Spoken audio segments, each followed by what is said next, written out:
Bagaimana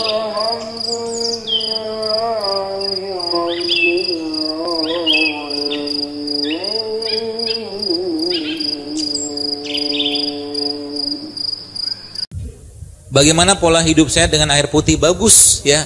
Tapi perhatikan air putihnya, jangan air putih yang nggak ada mineral. Anda cari air yang mineral.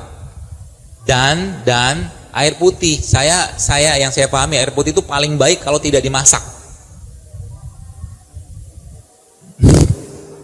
Iya. Bisa nggak minum air putih nggak dimasak? Air gunung kan nggak dimasak. Air hujan nggak dimasak. Kalau Anda bisa cari pola penyaringannya sehingga kumannya hilang, polutannya hilang, airnya nggak perlu dimasak. Gitu maksudnya. Gitu kan? Saya pernah minum waktu itu di Gunung Semeru gitu kan, ada di daerah sebelum naik ke puncak gunung. Waktu itu saya naik gunung tapi nggak sampai puncak. Kenapa nggak sampai puncak? Takut mati. Kenapa takut mati? Saya pikir mendingan saya mati berjuang jalan Allah daripada mati naik gunung.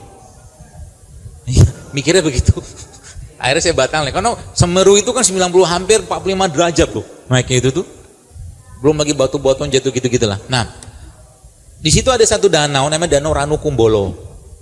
Itu airnya kalau dicek pakai pH tester, pH drop itu memang warnanya hampir biru loh. Hijau kebiruan. Itu air yang terbaik itu memang pH-nya alkali. Air alkali. Makanya air Zam-Zam pH-nya kan alkali. ASI, kalau Bapak Ibu pengen cek, ASI yang keluar dari payudara ibu gitu kan, itu ASI itu kalau keluar dari payudaranya itu biasanya pH-nya alkali.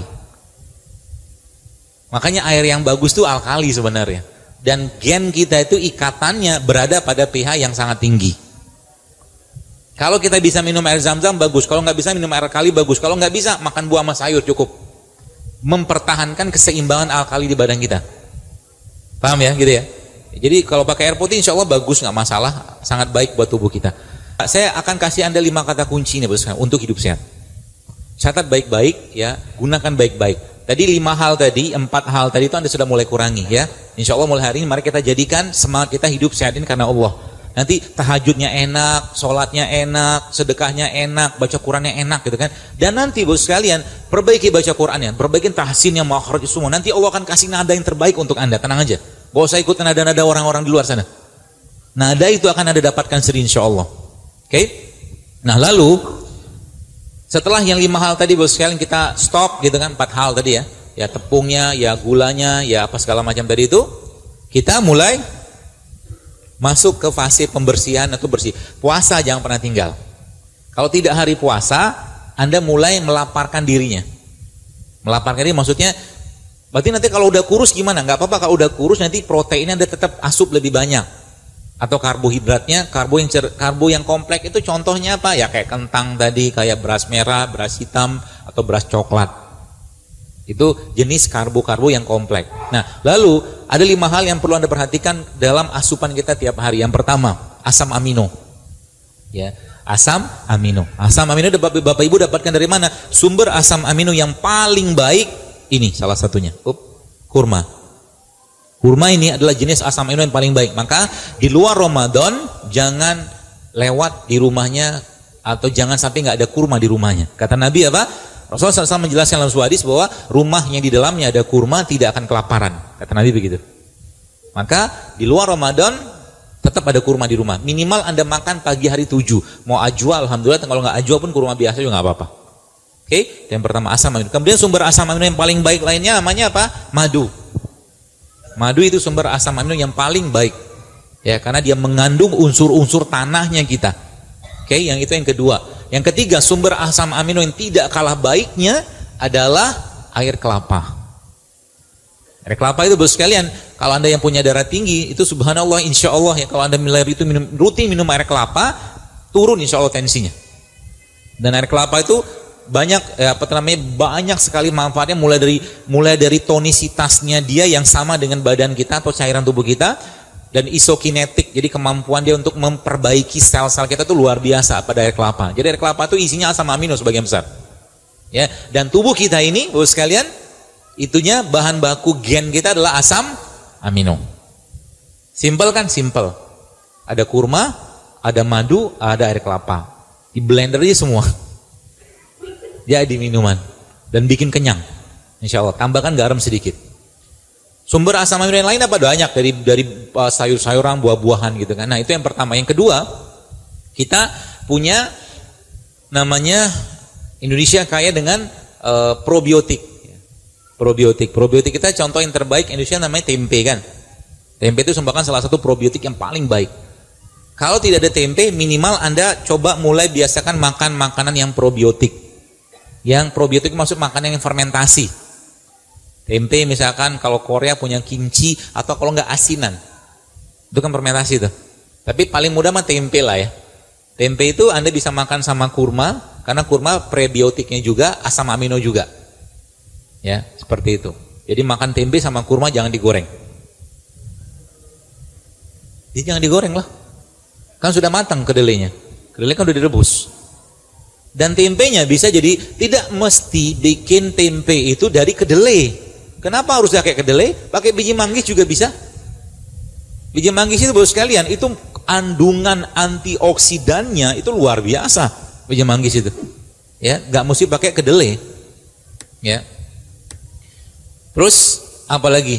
Probiotik. Jadi kan kemudian yang ketiga prebiotik. Prebiotik itu bisa dapatkan dari sayur-sayuran, buah-buahan, ya, termasuk dari kurma itu juga prebiotik. Ya, yang ketiga, yang keempat rempah. Rempah itu contohnya apa? Ini rempah. Ya rempah itu contohnya kayu manis, cengkeh, segala macam. Jadikan minuman atau makanan tiap hari. Ya, dalam bentuk makanan. Jadi kalau misalkan di daerah Sumatera kan ada pindang tuh. Pindang-pindangan itu kalau Anda makan pindang jangan lupa kuahnya diminum. Kuahnya diminum karena di situ ada rempahnya. Oke? Jangan pakai santan. Jadi bikin rempah, bikin makanan usahakan jangan pakai santan. Kecuali Anda minum santannya tidak dimasak, itu bagus. Santan yang tidak dimasak itu insya Allah sangat sehat. Ya, apalagi tambah dengan kunyit, tambah dengan jahe. Itu di rempah. Yang terakhir rimpang. Ya, rimpang. Rimpang itu Bapak sekalian adalah tumbuhan yang batangnya ada di dalam tanah. Jadi akar. Itu namanya rimpang. Contohnya apa? Kunyit kayak begini. Ini kunyit. Ada kunyit, ada jahe, ada lengkuas itu rimpang tuh. Atau kencur juga rimpang. Ya, 5 hal tadi usahakan ada terasup badan kita tiap hari. Apalagi Bapak sekalian, Anda bisa bikin ini kan ada kunyit nih.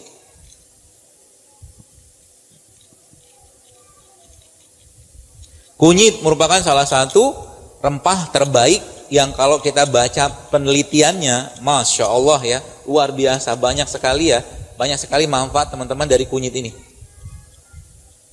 Ya, jadi kalau nanti salah satu checklist kalau mau nyari menantu yang sehat,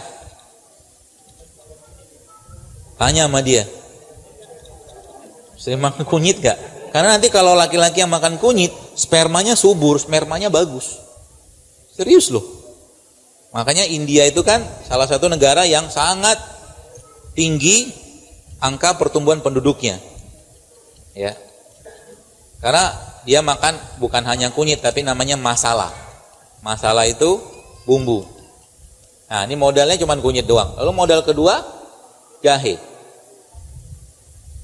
Biasanya kalau saya kajian-kajian begini, ini ada yang bantuin biasanya.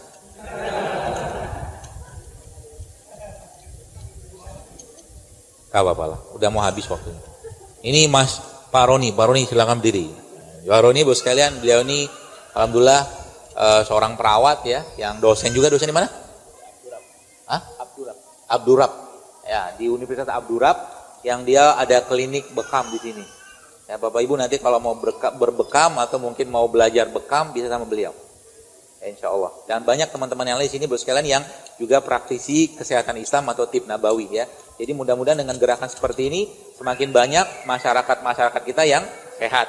Jadi pemerintah nanti harapannya anggarannya bisa dialihkan untuk yang lain. 1 tahun Bapak Ibu sekalian, 1 tahun ya, Indonesia itu saya pernah baca beli obat TBC itu 140 miliar. Bayangin kalau 140 miliar itu kita bikin kebun kunyit. Banyak kan? Banyak loh, Masya Allah kan?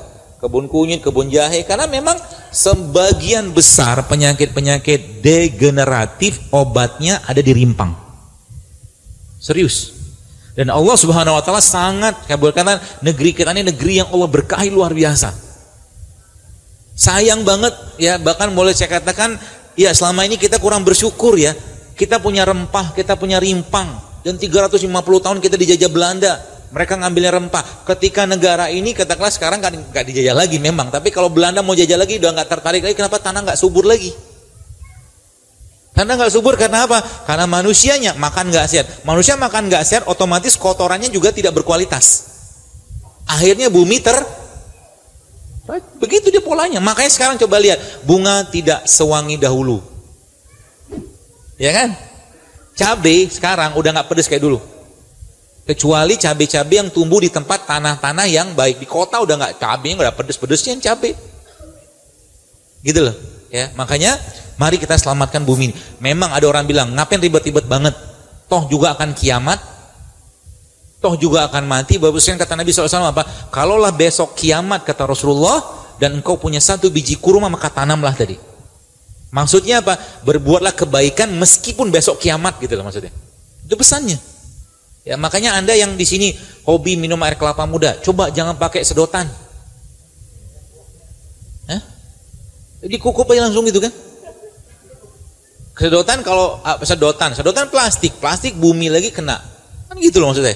Zaman lu orang-orang kita kan nggak minuman nggak pakai sedotan kan? Buka gitu, apalagi udah laki-lakinya mungkin gua agak perkasa minum pakai satu tangan. Kayak saya kemarin itu. Akhir saya delete itu postingan karena orang nanya bukan air kelapanya, dok nembun jenggot gimana? Yang diomongin air kelapa, yang dibahas jenggot. Ya, kalau nggak nasib nggak bisa, kalau nggak keturunan susah punya jenggot. Mau pakai minyak ini minyak itu susah. Ya gitu. Terus rempah terimpang dan kita kan ada dua nih, udah ada jahe ya, kemudian ada kunyit. Ini saya ajarin, nanti Bapak Ibu bisa bikin minuman ini ya. Sama satu lagi lengkuas. Ini lengkuas. Ya. Jadi ada kunyit, ada gelas nggak Pak? Nggak ada air panas ya? Ya kalau nggak ada nggak apa-apa. Nanti di rumah bikin minuman ini ya. Isi yang pertamanya adalah jahe. Oke. Isi yang keduanya adalah kunyit. Lalu isi yang ketiganya lengkuas. Isi yang keempatnya ini serai. Jadi serai nggak usah banyak-banyak. Jadi nanti itu dikasih air panas, yang paling banyak jahenya. Yang paling banyak jahenya. Nanti habis itu kunyit, habis itu lengkuas, habis itu serai. Urutannya. Atur aja lah. Ya. Yang jelas dia harus terasa, jahenya terasa. Lalu minuman tadi Anda kasih air panas atau air dispenser aja Bapak Ibu sekalian. Setelah dia agak hangat, nanti Anda potong jeruk nipis, kasih masuk situ. Peres maaf. Ya. Setelah itu, setelah dia setelah agak hangat gitu tadi, saring. Setelah disaring, Anda blender, tambahkan kurma. Ini bahasa saya menjadi minuman ultimate rimpang. Efeknya apa? Masya Allah. Nanti baca aja manfaat kunyit apa, jahe apa, serai apa, menyuburkan kandungan, ya, menguatkan tulang, menguatkan pencernaan, menguatkan otak, membersihkan darah, komplit semua di situ. Bahkan tadi saya katakan kurma itu mengandung asam amino kan, subhanallah, komplit. Jadi kita pemanisnya pakai kurma. Ya, minumnya kapan? Waktu pagi sama waktu mau tidur. BAB-nya nanti akan diperbaiki juga sama insya Allah. Ya, banyak sekali manfaatnya. Ya, modal cuman paling 10.000 kayak begituan. Ya kan? Tapi efeknya luar biasa. Pakai madu juga nggak apa-apa. Ya, kalau saya senang pakai kurma. Ya, membiasakan kalau udah dapat madu gitu kan, karena ketika ya memang beda sih antara kurma sama madu. Tapi kalau bisa blender itu pakai kurma, saya lebih senang pakai kurma, kebiasaannya aja seperti itu. Hah? Sefilingan aja Pak. Jadi kalau mungkin bahasa saya, kalau misalkan gini, jahenya 1 bagian, kunyit setengah bagian, lengkuasnya 1/3 bagian, serainya 1/4. Maka kalimat ini kalau diterjemahkan, misalkan jahenya 10 gram, kunyitnya 5 gram. Paham ya? Berarti lengkuasnya berapa? 3 gram. Kan sepertiga kan? Serainya? Ya 1/4 dikali 10 gitu kan. Itulah pokoknya diurutan. Jadi paling sedikit itu nanti serai, kemudian naik ke atas, lengkuasnya, jahe, kunyit sama jahe. Kasih jeruk nipis mungkin setengah aja. Ya, 1 potongan beginian. Bagus buat asam lambung nanti ya. Blendernya hasil airnya tadi kan kita dikasih air panas, disaring, itu nanti di blender sama kurma yang dibuang bijinya. Gitu. Jahenya, kunyitnya segala macam tadi itu bisa Anda, itu nggak di blender, tapi Anda bisa blender, Bapak bisa blender lagi itu untuk dia jadi kayak sudah dihancurin gitu. Nah, itu bisa kalau Bapak Ibu mau dipakai buat kepala, itu bisa menguatkan rambut. Kalau ada luka-luka, bukan luka sih, gatel-gatel, bisa dibobohin pakai itu. Insya Allah. Baik, sudah 5:30, mungkin direbus boleh, tapi jangan terlalu lama dipanasin ya, nanti dia rusak.